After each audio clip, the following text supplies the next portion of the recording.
Hello children, welcome to Asha education. आज हम करेंगे 11वीं क्लास की हिंदी की किताब अंतरा का दूसरा चैप्टर दोपहर का भोजन। इसके हम करेंगे प्रश्न उत्तर। तो आइए देखते हैं आपका पहला प्रश्न क्या है। आपका पहला प्रश्न है, सिद्धेश्वरी ने अपने बड़े बेटे रामचंद्र से मझले बेटे मोहन के बारे में झूठ क्यों बोला। तो आंसर होगा, सिद्धेश्वरी नहीं चाहती है कि मोहन को लेकर रामचंद्र चिंतित हो, उसको कोई चिंता हो, तो वो उससे झूठ बोल देती है कि मोहन किसी मित्र के यहाँ पढ़ने लिखने गया हुआ है। वो ये भी बताती है कि मोहन उसकी बहुत प्रशंसा करता है, जिससे रामचंद्र अपना दुख भूलकर कुछ देर के लिए खुश हो जाए। फिर आपका अगला प्रश्न है, कहानी के सबसे जीवंत पात्र के चरित्र की दृढ़ता का उदाहरण सहित वर्णन कीजिए। आंसर होगा, कहानी की सबसे जीवंत पात्र हैं सिद्धेश्वरी। तो वह घर की निर्धनता से अच्छी तरह परिचित है। इसके बावजूद भी वह अपना धैर्य नहीं खोती और अभाव में भी घर में शांति बनाए रखती है। वह घर के सभी सदस्यों की आवश्यकताओं का ध्यान रखती हैं। उसका जीवन परिवार के लिए पूरी तरह से समर्पित है। वह परिवार के सदस्यों से उनकी मनचाही बातें करके उन्हें खुश रखने के लिए झूठ भी बोलती है। वह अपनी भूख की परवाह ना करके परिवार के सभी सदस्यों को भोजन कराती है। वह किसी के सामने अपना दुख व्यक्त नहीं करती। इस प्रकार उसके चरित्र की दृढ़ता कहानी में उसकी भूमिका को जीवंत करता है। तो यहाँ पर यही बताया गया है कि सबसे जीवंत पात्र जो है वो है सिद्धेश्वरी। उनकी वजह से ही घर में सुख शांति बनी हुई है। वो अपना धैर्य नहीं खोती हैं, सबको आपस में बांधे रखती हैं। उनके पास खाने के लिए पर्याप्त भोजन नहीं है, फिर भी वो अपनी भूख की परवाह न करके परिवार के सदस्यों को भोजन कराती हैं और अपना दुख किसी से व्यक्त नहीं करती। वो इतना भी शो नहीं करती कि उनको भूख लगी है, बल्कि वो सबको खुशी खुशी खाना खिलाती हैं। तो कहानी की सबसे जीवंत पात्र हैं सिद्धेश्वरी। फिर है, कहानी के उन प्रसंगों का उल्लेख कीजिए जिनसे गरीबी की विवशता झांक रही हो। तो इस कहानी में ऐसे कौन से प्रसंग आए हैं जिससे पता चलता है कि ये परिवार बहुत गरीब है। आंसर होगा, दोपहर का भोजन कहानी गरीबी की विवशता को बयान करता है। तो दोपहर का भोजन जो कहानी है गरीबी की विवशता को बयान करती है। गर्मियों की दोपहर में खाना बनाते समय सिद्धेश्वरी भूख से बेहाल है, परंतु घर में इतना अनाज नहीं है कि वो अपने लिए 2 चपातियाँ बना सके। तो वो क्या करती है, पानी पीकर गुजारा करती है। और टूटी खाट पर लेटा उसका छोटा बेटा जो है वो कुपोषण का शिकार है। उसकी टांगों और बाहों की हड्डियां निकल आई हैं और पेट जो है वो हांडी की तरह फूल गया है। तो इससे पता चलता है कि ये परिवार कितना अधिक गरीब है, क्योंकि जो सिद्धेश्वरी हैं उनको खाने के लिए भोजन नहीं मिल पाता है। उनके पास इतना आटा नहीं है कि वो अपने लिए 2 चपातियाँ भी बना सकें, 2 रोटियाँ भी बना सकें। तो वो पानी पीती हैं और टूटी हुई खाट है जिस पर कि उनका छोटा बेटा लेटा हुआ है, उसको भी पर्याप्त मात्रा में भोजन नहीं मिल पाता है, जिसकी वजह से वो कुपोषण का शिकार हो गया है। उसकी हड्डियाँ निकल आई हैं और पेट जो है वो फूल गया है। तो इन सब चीज़ों से पता चलता है कि ये परिवार काफ़ी अधिक गरीब है। फिर है आपका अगला प्रश्न, सिद्धेश्वरी का एक से दूसरे सदस्य के विषय में झूठ बोलना परिवार को जोड़ने का अथक प्रयास था। इस संबंध में आप अपने विचार लिखिए। आंसर होगा, सिद्धेश्वरी परिवार को जोड़े रखने के लिए सभी सदस्यों के सामने बारी बारी से एक दूसरे की झूठी प्रशंसा करती है। उसका मझला लड़का बिल्कुल नहीं पढ़ता और बेटा जो छोटा बेटा है वो हमेशा रोता रहता है। अपने बड़े बेटे रामचंद्र को यह सब बताकर दुखी नहीं करना चाहती, इसलिए वो उसके सामने दोनों भाइयों की प्रशंसा करती है, जिससे उन सब के बीच में मधुर संबंध बना रहे।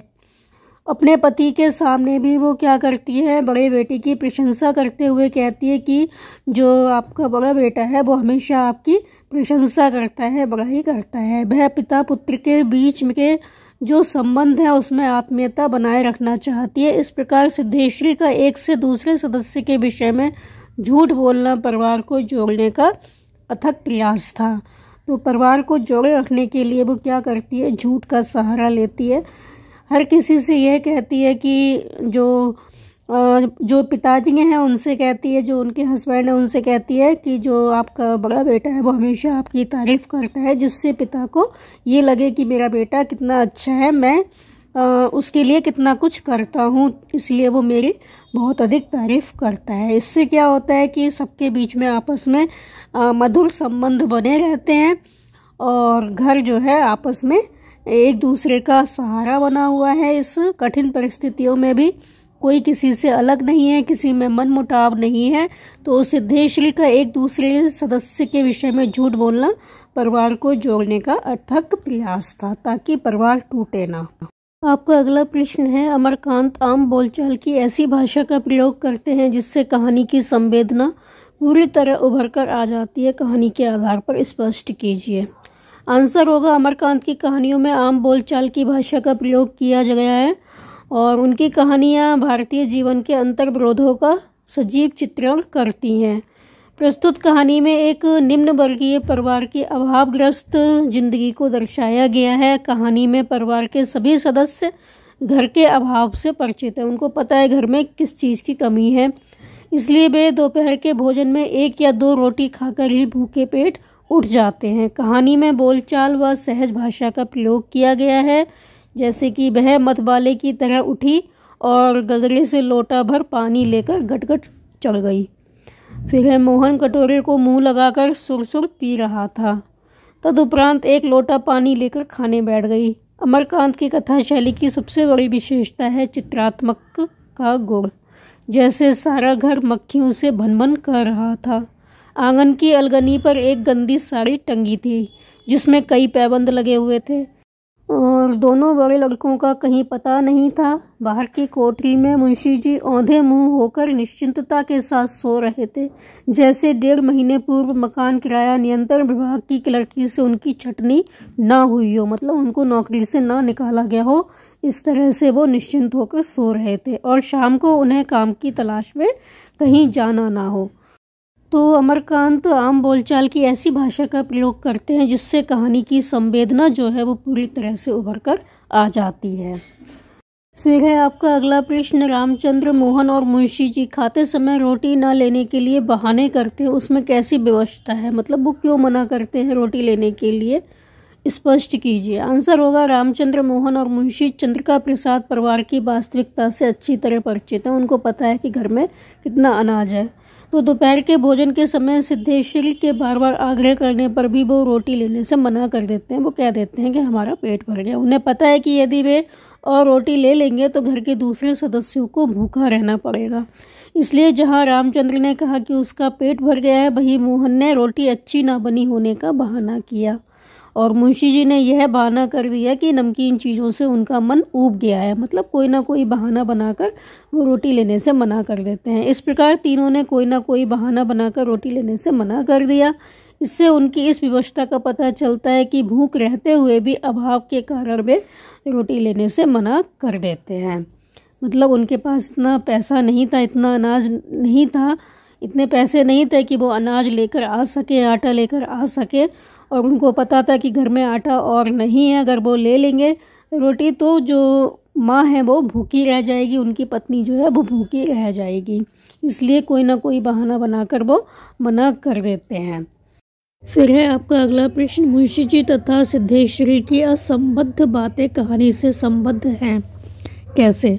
आंसर होगा, दोपहर के भोजन के समय सिद्धेश्वरी तथा मुंशी जी के द्वारा की गई असंबद्ध बातें किसी न किसी तरह से कहानी से संबद्ध है। तो मुंशी जी चुपचाप दुबके हुए खा रहे थे, जैसे पिछले 2 दिनों से मौन व्रत धारण कर रखा हो और उसको आज तोड़ने वाले हो। तभी सिद्धेश्वरी कहती है कि मालूम होता है अब बारिश नहीं होगी। तो इस बात पर मुंशी जी ने कोई प्रतिक्रिया नहीं दी, लेकिन इस बात का संबंध कहानी से है, क्योंकि यदि वर्षा नहीं होगी तो क्या होगा, अगले साल फिर से अन्न की कमी होगी और गरीबी में ही उनको अपना जीवन व्यतीत करना होगा। जब मुंशी जी कहते हैं कि मक्खियाँ बहुत हो गई हैं, इसका अर्थ ये है कि वो घर की वास्तविकता से अच्छी तरह परिचित है। भूख और गरीबी ने परिवार को निराशा के दलदल में धकेल दिया है। इस प्रकार उनकी बातें कहानी से संबद्ध है। मतलब जो ये बात करते हैं आपस में कि बारिश नहीं होगी या घर में मक्खियाँ भिनभिना रही हैं, ये सारी बातें क्या है, कहानी से संबंधित है। फिर है आपका अगला प्रश्न, दोपहर का भोजन शीर्षक किन दृष्टियों से पूर्णतः सार्थक है? आंसर होगा दोपहर का भोजन। कहानी की नायिका सिद्धेश्वरी दोपहर का खाना बनाकर अपने परिवार वालों का इंतजार करती है। सबसे पहले उसका बड़ा बेटा रामचंद्र भोजन करने आता है और वो अनमने मन से भोजन करके चला जाता है। इसके बाद उसका मझला बेटा और उसका पति आता है। घर में भोजन के अभाव के कारण सभी कम खाने में ही पेट भरने का बहाना करके चले जाते हैं। उनका बड़ा बेटा आता है भोजन करने, वो भी कह देता है खाना अच्छा नहीं बना। उसे पता है कि खाना ज़्यादा नहीं है, इसलिए वो भी कम खा के चला जाता है। मझला बेटा और उसका पति आता है, वो भी पूरा खाना नहीं खाते। उनको पता है कि अगर वो ज़्यादा खा लेंगे तो सिद्धेश्वरी के पास खाने के लिए नहीं बचेगा। अंत में सिद्धेश्वरी भी क्या करती है, आधी रोटी खाती है, क्योंकि उसको पता है कि भी उसका बेटा छोटा बेटा है, उसने खाना नहीं खाया, और वो भी आधी रोटी खाकर पेट भरने का बहाना करती है। इस प्रकार पूरी कहानी में दोपहर के भोजन से संबंधित दृश्य को दर्शाया गया है। तो इस दृष्टि से हम कह सकते हैं कि दोपहर का भोजन शीर्षक पूरी तरह से सार्थक है।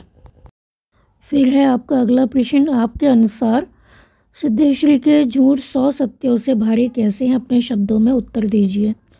तो सिद्धेश्वरी के झूठ 100 सत्यों से भारी हैं क्योंकि वह अपने परिवार वालों को एक दूसरे की सच्चाई बताकर दुखी नहीं करना चाहती है। यदि वह अपने बड़े बेटे से यह कहती है कि मोहन कहीं बाहर घूमने गया है तो दोनों भाइयों के बीच लड़ाई हो जाती है।